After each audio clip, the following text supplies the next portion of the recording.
नमस्कार, future express में आप सभी का स्वागत है। मैं हूं वीरेंद्र कुमार और इंडस्ट्रीज पे निफ्टी बैंक पर आपकी क्या अप्रोच होनी चाहिए 12 बजे से लेकर 3:30 तक इस कार्यक्रम में बातचीत करेंगे। आशीष भाई हमारे साथ इस कार्यक्रम में होंगे, स्टॉक फ्यूचर्स पे, इंडेक्स पे और कुछ ऑप्शन ट्रेड से बातचीत करेंगे। आशीष, गुड आफ्टरनून, कार्यक्रम में स्वागत है। मैं आपके व्यूज़ के लिए आपके पास आता हूँ और उससे पहले एक बार इंडस्ट्रीज को देखते हैं।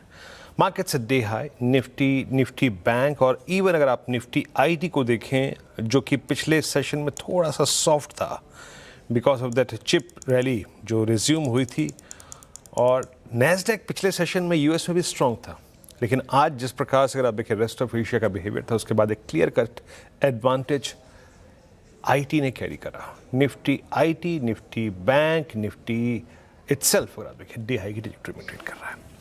आपको याद होगा मैं लास्ट वीक भी मैं अपनी कमेंट्री में ये कह रहा था, कंस्ट्रक्टिव अप्रोच रखिए। मनी फ्लो जो है ना वो इस बाजार में बड़ा इंटरेस्टिंग है, स्ट्रॉन्ग है। एफआईएस के कैश कमिटमेंट, डीआईएस के कैश कमिटमेंट, एफआईएस का इंडेक्स के शॉर्ट को कवर करना, एंड मोस्ट स्पेशली पिछले 3 हफ्ते से वो लगातार अपने शॉर्ट्स को थे स्टॉक फ्यूचर्स में कवर कर रहे थे। बाकी ये बात अलग है, देखिए अगर डे ट्रेडर के तौर पे आपको कुछ मिला ना मिला हो, लेकिन इंडेक्स क्या कर रहा है। आज सुबह मैंने आपको जब मैं आशीष के साथ बातचीत कर रहा था तो मैंने आपको एक बात कही थी कि मैं जहां खड़ा हूं, previous close with all stats, put writers, call writers, option stats, maximum vision जो मेरे को मिल रहा है वो है 24,586 का। मैं अपनी कमेंट्री को रेस्ट्रिक्ट रखूंगा अभी तक 24,586। सिंपली उसके पीछे कारण था कि हम लास्ट वीक मजबूत थे, हमने एक स्ट्रॉन्ग क्लोज दिया। डॉक्टर साहब वो सुबह के लेवल ले आइए जरा प्लीज़, उसकी बात कर रहा था मैं। तो एक स्ट्रॉन्ग मोमेंटम था। आपने सारे एडवांटेजेस को, आपने अच्छे अर्निंग्स को, आपने 200 EMA के ऊपर क्लोज दिया, आपने क्लियरली सारे रेंजेस को बाइसेक्ट किया, और तमाम इफ्स एंड बट्स के बावजूद जो कॉल राइटर्स थे वीकेंड पे वो 24,400 पे नहीं थे। अमूमन पिछली बार आज से 20 दिन पहले, 25 दिन पहले, 30 दिन पहले कॉल राइटर्स क्या होता था कि एट द मनी कॉल पे परसिस्ट करते थे ऑन वीकेंड। ट्रम्प साहब का डर था, एक दहशत थी, कोई नहीं लेके जाता था। इंडेक्स बैकफुट पे आता था, फिर अपने आप को अगर आप देखिए थोड़ी सी रेजिस्टेंस दिखाने के बाद ऊपर आता था। लेकिन इस बार क्या हुआ, कॉल राइटर्स हट गए, कॉल राइटर चले गए 24,600 पे। और मैंने इसीलिए उस 24,600 के कॉल राइटर के कन्विक्शन को देखते हुए एक बात कही थी कि I will restrict my commentary only to 24,586। और आप देखिए अभी तक उस क्लस्टर को आपने डिसाइसिवली वायलेट नहीं किया है। तो एक उन स्टैट्स में कुछ इंपॉर्टेंस थे और वही हुआ अब तक। बट क्या सेंस मिल रहा है, एक बात देखिए, Nifty bank is doing well, Nifty IT is doing well. थोड़ा सा रिलायंस सुबह बैकफुट पे आ गया था, थोड़ी सी दिक्कत वो हो गई, अदरवाइज जिसे कहते हैं ना, सेटअप बहुत स्ट्रॉन्ग था। रिलायंस थोड़ा सा बैकफुट पे आ गया। रिलायंस इस वक्त ऑलमोस्ट बैकफुट पे आने के बाद अपने 50 EMA को टेस्ट कर रहा है। तो ये थोड़ी इक्वेशन क्वेश्चन अगर आप देखें, सुबह 13-16 पे था, थोड़ा सा बैकफुट पे आ गया, तो ये थ्रस्ट नहीं जनरेट कर पाया, बट स्टिल ये भी ऊपर है, 0.18% ऊपर। आइए स्टैट्स को देखते हैं। देखिए आपने एक मेजर एडवांटेज कैरी कर लिया इस प्राइस में, निफ्टी लेके आइएगा। क्या था वो, क्रूड का रिट्रेसमेंट, डोनाल्ड ट्रंप साहब की टिप्पणी, एक बड़े हमले की तैयारी थी, बट हम अब वो नहीं करेंगे। Look at 24,600 outstanding wide 2.25 CR का, और 24,600 की पुट में भी आउटस्टैंडिंग वाइड 2.69 CR का, यानी प्राइस यहां पर रहे, इस बात की पॉसिबिलिटी लग रही है। बट याद रखिएगा, मैं अपना एक व्यू यहां पे आपसे शेयर करता हूं। निफ्टी अगर स्पॉट में, एक बात नोट करके रखिएगा, अगर 24,586 और 609 के जोन को पार करता है तो आप यकीन मानिए उसके बाद 2 लेवल्स खुल जाएंगे। दैट्स 24,666, मैंने एक्स पर भी अगर आप देखिए अपनी कमेंट्री लिखी है, और 24,689, ये जोन खुल जाएगा। As of now call writers, put writers दोनों विजिबल हैं, बट पुट राइटर्स का एक अपर हैंड है उस बात को देखते हुए। सो आपको ट्रेड करना पड़ेगा 609 की ट्रेजेक्ट्री के ऊपर। इन दैट केस फर्दर 24,666, 24,689 का स्विंग आ जाएगा, आज ही आ जाएगा। ये रही बात निफ्टी की। निफ्टी बैंक में मैंने आपको सुबह भी कहा था कि निफ्टी बैंक में एक मिनी ब्रेकआउट की पॉसिबिलिटी है, और मैंने इस मिनी शब्द का इस्तेमाल क्यों किया था, आप जाके मेरी कमेंट्री को सुनिएगा। मिनी ब्रेकआउट का मैंने टर्म का इस्तेमाल किया था, क्योंकि भले ही आप पिछले 10 दिन से नहीं पार कर रहे हो 57,750, बट 500, बट 57,500 को क्रॉस करना भी will not be considered as a major breakout, क्योंकि 58,000 पे मेजर कॉल कंसंट्रेशन था, मेजर कॉल कंसंट्रेशन। तो हमारे पास स्कोप कहां तक का था? अबाउ 578, अब मूव टुवर्ड्स 813। आज का इंट्राडे हाई क्या है? 853 मैक्सिमम। और मैं कह रहा हूं मैक्सिमम टू मैक्सिमम 967, 58,081, क्योंकि उसके ऊपर जाने के लिए हमें उस 58,000 के कॉल राइटर का बिहेवियर देखना पड़ेगा। एक बार जरा आउटस्टैंडिंग वाइज दिखाइए जरा, ऑप्शन राइटर्स क्या कर रहे हैं। याद रखिएगा ये मंथली होते हैं तो इनका चेंज होने में वक्त लगता है। ये सर्कमस्टेंसेस के अनुसार इंट्राडे में अपने आप को चेंज नहीं करते हैं। लुक एट 58,000, स्टिल करीब 22 लाख का आउटस्टैंडिंग वाई। और मैं यही आपको बात कहना चाह रहा था, this call still hold substantial OI. That's why मैंने उस बात का उल्लेख किया था कि above 57,500 there will be a mini breakout. Major breakout bank Nifty में तभी होगा जब आप 58,081, 58,200 को पार कर देंगे। फिर सुन लीजिए, निफ्टी बैंक के चार्ट्स पे मल्टीपल स्विंग हाइज हैं। कॉल राइटर्स कन्विक्शन परसिस्ट करते हैं all the way from 57,800 to 58,1, 58,2, multiple resistances और कॉल राइटर्स। तो अपने आप को इस तरीके से अलाइन कीजिए।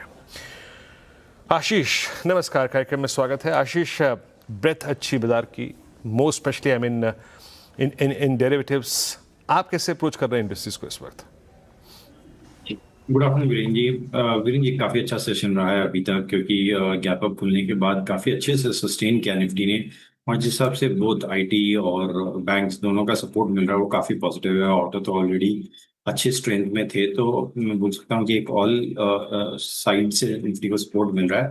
अब यहाँ पे जो अहम लेवल है वो 24,500 नीचे में जो एक रेजिस्टेंस एरिया था, अब वो स्ट्रॉन्ग सपोर्ट एरिया बनकर देखने मिल रहा है।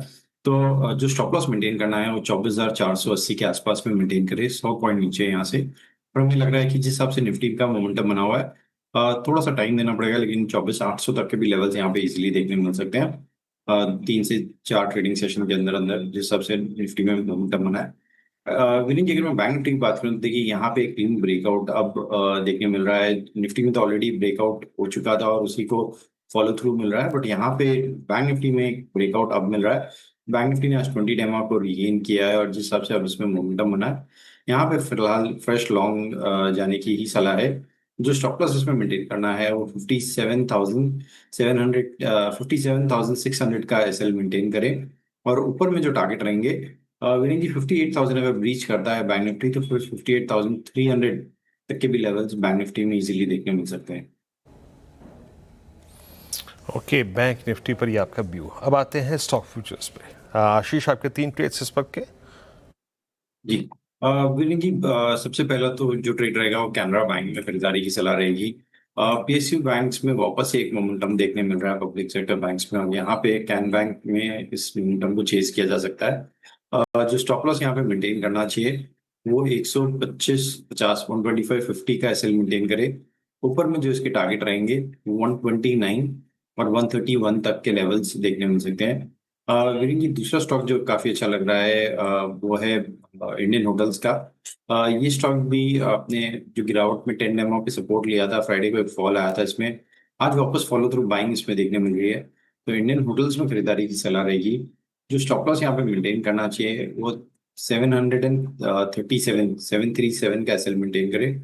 ऊपर में इसके जो टारगेट रहेंगे वो 760 और 770, ऐसे 2 लेवल्स इसमें देखे जा सकते हैं। विनीत जी, तीसरा जो स्टॉक काफी अच्छा लग रहा है वो मदरसन का। ऑटो स्पेसिफिकली बहुत स्ट्रेंथ दिखा रहा है और ऑटो एंसिलरी में भी अच्छी बाइंग इंटरेस्ट देखने मिल रही है। तो संवर्धन मदरसन में खरीदारी की सलाह रहेगी।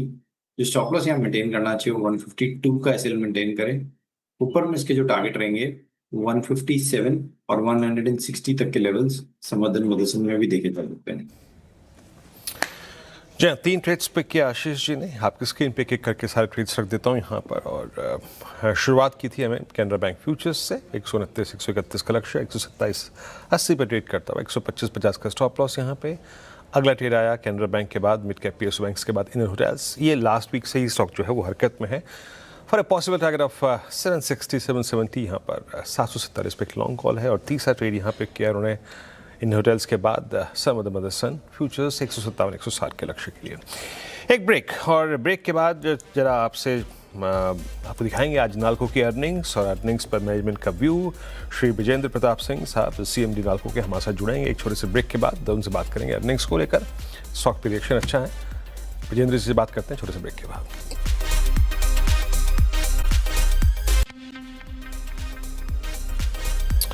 स्वागत है कार्यक्रम में एक बार फिर से। एक बार नाल्को लेके आइए स्क्रीन पर, और Q1 FY27 के नंबर्स को हम डिस्कस करेंगे। और एक बार लेके आइए इंट्रोडे में stock price performance. We are at day high at 361, 3% ऊपर ट्रेड करता हुआ। श्री विजेंद्र प्रताप सिंह साहब सीएमडी नाल्को के हमारे साथ जुड़ चुके हैं। विजेंद्र जी नमस्कार, कार्यक्रम में स्वागत है। लास्ट क्वार्टर और इनफैक्ट पिछले 2 क्वार्टर से मेरा आपसे डिस्कशन हो रहा है। नंबर स्ट्रॉन्ग सर इस बार की, और स्ट्रॉन्ग एल्यूमिनियम परफॉर्मेंस इस बार रही। इस बार पहले इसी सेगमेंट की बात करते हैं जिसने एग्जैक्टली, अगर आप देखें, आपके टॉप लाइन और बॉटम लाइन को इस बार ड्राइव किया है। परफॉर्मेंस कैसी रही सर, और आगे का आउटलुक क्या है कंसिडरिंग स्ट्रॉन्ग प्राइसेस इस क्वार्टर में भी रहे। आगे का आउटलुक क्या है आपका इस सेगमेंट के लिए? अगर हम Q1 का परफॉर्मेंस देखें तो Q1 की परफॉर्मेंस जो हमने टारगेट किया था, तो फिजिकल परफॉर्मेंस के जो हमने टारगेट किया था वो Q1 में हम लोगों ने अचीव किया। लास्ट ईयर के Q1 से हमारा इस साल का bauxite ever production, hydrate production best ever Q1 performance हुआ है। एंड मेजर जो गेनर्स हुए हैं हमारे, जो increase in revenue and increase in profitability, ये मिला है बिकॉज ऑफ प्राइस। हमारे LME Q1 में जो हमको आया वो करीब 3700 के आसपास LME आया, जिसके कारण हमारा रेवेन्यू जनरेशन बढ़ा है। आगे आने वाले समय की बात करें तो Q1 में जो LME था वो हमको तो Q2 में अभी एज ऑफ डेट अगर LME देखें तो 3200 के आसपास ट्रेड कर रहा है। एंड ये remaining part of the year में भी ये एक्सपेक्टेड है कि LME 3000 से 3200 के बीच में रहेगा। एल्यूमिना प्राइजेस की बात करें, एल्यूमिना प्राइजेस Q1 में ऑन एन एवरेज हमें $340 आया, एंड Q2 में अभी एज ऑफ डेट हमें करीब 370 मिल रहा है। तो रिमेनिंग पीरियड में अगर आप देखें Q2 या Q3 Q4 में भी अराउंड 350-360 के आसपास एल्यूमिना प्राइजेस रहने की उम्मीद है। तो remaining period of the year में अगर हम फर्स्ट क्वार्टर की बात करें, फर्स्ट क्वार्टर में exceptionally high EBITDA margin, around 52% EBITDA margin में हम ऑपरेट कर रहे हैं। Remaining part of the year में LME कम रहेगा, इतना नहीं रहेगा, बट फिर भी हम 45-46% एबिटा मार्जिन में ऑपरेट करेंगे in the remaining part of the year. अच्छा सर, ये since aluminium is entirely focused in Indian markets, आपका क्या डिमांड एनवायरनमेंट लग रहा है आपको इस वक्त, और आगे डिमांड एनवायरनमेंट कैसे नजर आ रहा है आपको? एल्यूमिनियम की डिमांड टोटली ड्रिवन होती है इंफ्रास्ट्रक्चर ग्रोथ के ऊपर। इंडिया में अगर आप देखें, खासकर नाल्को में हमारी पूरी एल्यूमिनियम डोमेस्टिक में ही जाती है। अराउंड 40-45% एल्यूमिनियम का कंजम्पशन होता है प्राइमरी प्रोड्यूसर्स का पावर सेक्टर में, 10-15% ट्रांसपोर्टेशन, इंफ्रा में भी 10-15%, अराउंड 75-80% ये तीनों सेक्टर में 70-75% कंजम्पशन होता है। रिमेनिंग है पैकेजिंग, फार्मा, इसमें ये सभी सेक्टर देखें, अगर पावर जनरेशन, पावर सेक्टर है, इंफ्रास्ट्रक्चर है, ट्रांसपोर्टेशन, सभी ग्रोइंग सेक्टर्स हैं।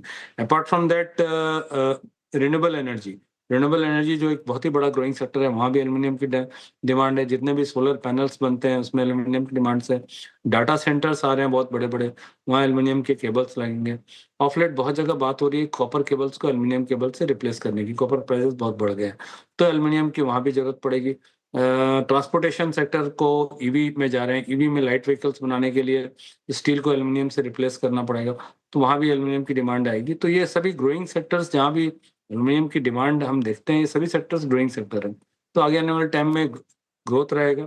इंडिया की GDP अगर देखें तो अभी करीब 7% में है, और फोरकास्ट ये रहता है कि GDP से अराउंड 1.2% रिक्वायरमेंट होती है एल्यूमिनियम की ग्रोथ।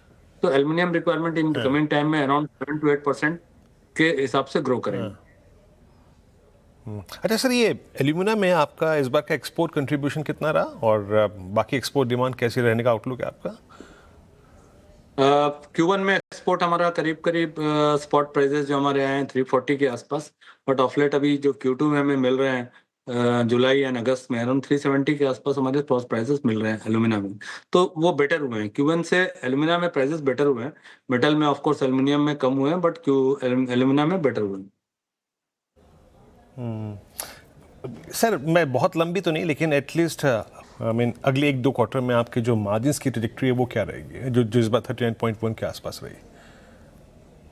मार्जिन्स की ट्रेजेक्टरी इस साल अगर देखें Q1 to Q1 of course 31%, 39% रहा।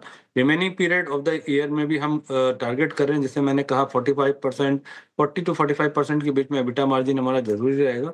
और अभी जो हमारी अगर देखें पैट हमारा जो करीब करीब 2000 करोड़ और पीबीटी अराउंड 2600 करोड़ का Q1 में आया है, इससे थोड़े से कम आएंगे बिकॉज हमारे मेजर जो अराउंड 70% ऑफ द अर्निंग है ये मेटल सेक्टर से आते हैं, और चूंकि एलएमई अभी हमारा 3700 से घट के अराउंड 32 में आ गया, तो थोड़ा रिडक्शन जरूर होगा, बट फिर भी हम अराउंड 40 टू 45% एबिटा मार्जिन में वर्क करेंगे।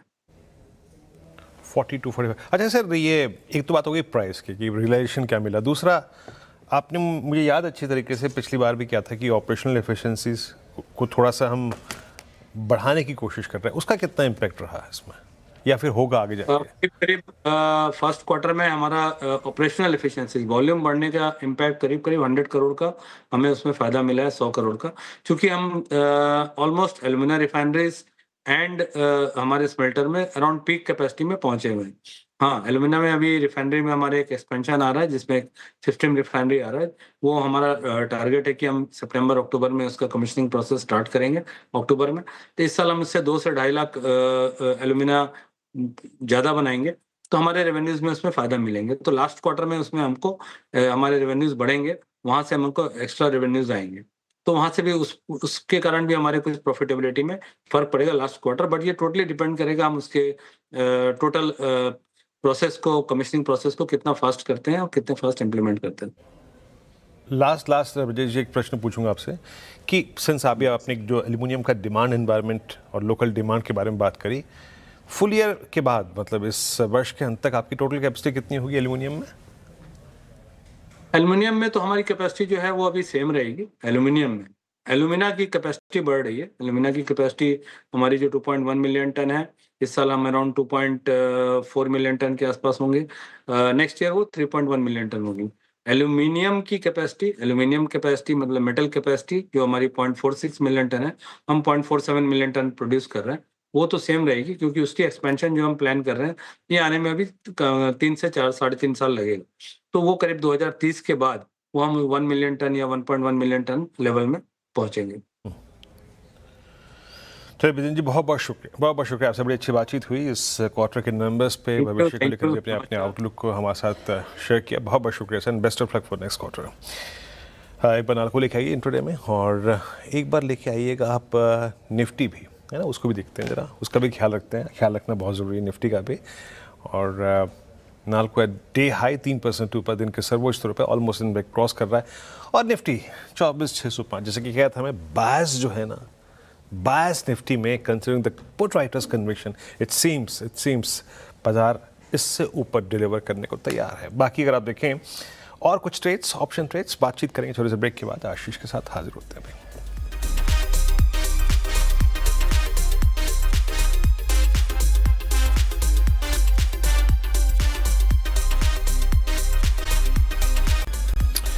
स्वागत है कार्यक्रम में एक बार फिर से आपका। एक बार निफ्टी रखिएगा, और निफ्टी को देखने के साथ साथ अब सीधे चलते हैं आशीष जी के आज के ऑप्शन ट्रेड की तरफ। आशीष, क्या पिक कर रहे हैं? जी वीरेंद्र जी, एल&टी ये 4000 के ऊपर निकलने का अटेम्प्ट कर रहा है, और अगर आप सारे एटीएम एंड ओटीएम कॉल्स देखेंगे तो यहाँ पे वॉइस रेड होता हुआ देखने मिल रहा है। तो यहाँ पे 4050 की जो कॉल है उसमें खरीदारी की सलाह रहेगी। 60 रुपए पे ट्रेड कर रही है, जो स्टॉप लॉस उसमें मेंटेन करना, वो 50 का एसएल मेंटेन करे।